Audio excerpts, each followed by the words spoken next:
बढ़ते आगे, हरियाणा में लगातार कोरोना के मामले बढ़ रहे हैं। कोरोना को लेकर अपडेट आपको बता दें, प्रदेश में कोरोना के 535 नए केस सामने आए हैं।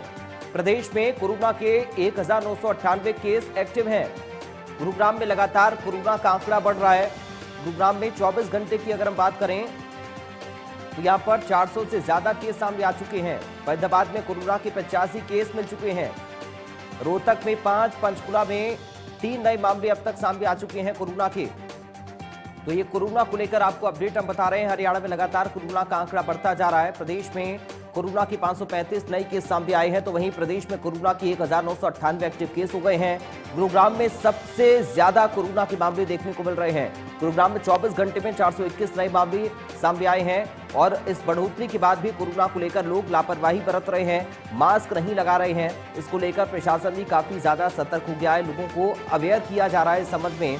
लेकिन सबसे ज्यादा जो केसेस हैं वो गुरुग्राम से सामने आ रहे हैं। 421 मामले नए, यानी कि 24 घंटे में 421 मामले गुरुग्राम में दर्ज किए गए हैं कोरोना के, और पूरे हरियाणा में 1998 केस एक्टिव हो गए हैं। 2000 के आसपास ये आंकड़ा पहुंचता हुआ एक बार फिर से कोविड रफ्तार पकड़ रहा है, कोरोना के आंकड़े बढ़ रहे हैं। इंडिया न्यूज हरियाणा भी अपने सभी दर्शकों से अपील करेगा कि आप जब भी अपने घर से बाहर निकलते हैं तो आप मास्क जरूर लगाएं, सोशल डिस्टेंसिंग का पालन करें, साफ सफाई का ख्याल रखें।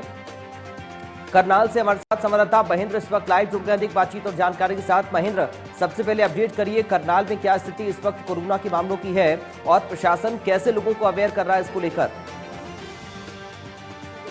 से अब ये कोरोना की जो चौथी लहर है जिसकी आशंका जाहिर की जा रही है, उसके चलते अब केसों में जो है वृद्धि देखने को मिल रही है। पहले जहां करनाल जिले में कोरोना के इतने मामले नहीं थे, अब लगातार इनमें बढ़ोतरी हो रही है। अभी तक जो स्वास्थ्य विभाग से जानकारी मिली है उसके अनुसार करीब 18 जो है कोरोना पॉजिटिव केस अब तक सामने आ चुके हैं, जिनकी जीनोम सीक्वेंसिंग के लिए उनके सैंपल भेजे गए हैं ताकि पता चल सके कि कौन से वायरस का संक्रमण है। हालांकि जिले में रफ्तार इतनी तेज नहीं बताई जा रही, लेकिन चिंता का विषय जो है वैक्सीनेशन का ग्राफ है, क्योंकि वैक्सीनेशन का ग्राफ अभी काफी दयनीय स्थिति में करनाल जिले में करीब 2.5 लाख लोग ऐसे हैं जिनको वैक्सीनेट नहीं किया गया या इनकी दूसरी या पहली डोज पाया है। तो ऐसे में स्वास्थ्य विभाग लगातार ये प्रयास कर रहा है कि जिस तरह से मामले बढ़े हैं उसके तुलना में वैक्सीनेशन की रफ्तार में भी तेजी आए। जी, बूस्टर डोज को लेकर कितना लोग अवेयर है महेंद्र, ये सबसे ज्यादा जरूरी है, और प्रशासनिक तैयारी इसको लेकर क्या है?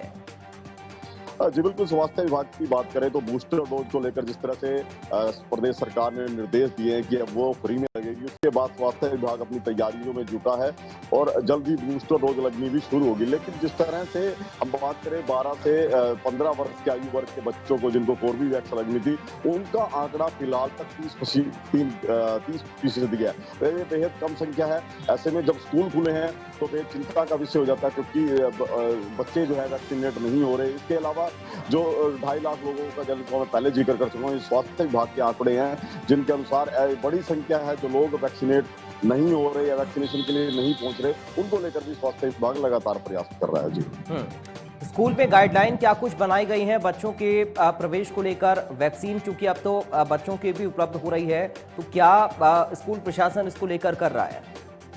तो बिल्कुल देखिए, अभी तक करनाल जिले में सरकार की तरफ से कोई जो है गाइडलाइन जारी नहीं की गई। हालांकि स्कूलों की बात की जाए तो स्कूल जो है अपने स्तर पर कोरोना जो गाइडलाइन है उनको फॉलो करने का प्रयास कर रहे हैं, चाहे वो एंट्री पर टेम्परेचर की जांच हो, इसके अलावा सैनिटाइजर की बात हो, मास्क की बात हो, वो जरूर स्कूलों में देखा जा रहा है कि वो स्कूल जो है उनको उन नियमों को लेकर कुछ सख्ती। बहुत शुक्रिया आपका महेंद्र, जानकारी और इस पूरी बातचीत के लिए।